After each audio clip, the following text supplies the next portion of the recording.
بسم اللہ الرحمن الرحیم۔ السلام علیکم ورحمۃ اللہ وبرکاتہ۔ مقروض کا جنازہ پڑھانے سے سرور کونین صلی اللہ علیہ وآلہ وسلم کا احتراز۔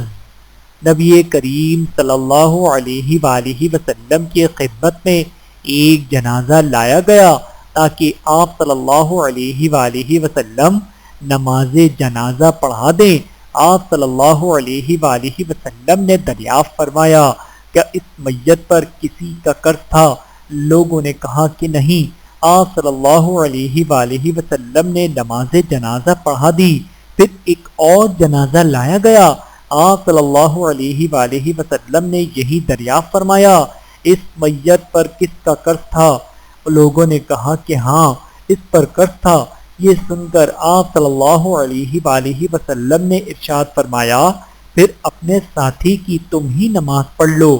حضرت ابو قتادہ رضی اللہ تعالیٰ عنہ نے عرض کیا، یا رسول اللہ صلی اللہ علیہ وآلہ وسلم، ان کا قرض میں ادا کر دوں گا۔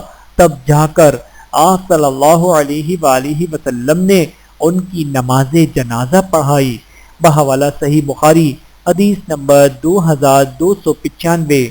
اللہ تعالی ہم سب کو احادیث مبارکہ پہ عمل کرنے کی توفیق عطا فرمائے۔ آمین ثم آمین۔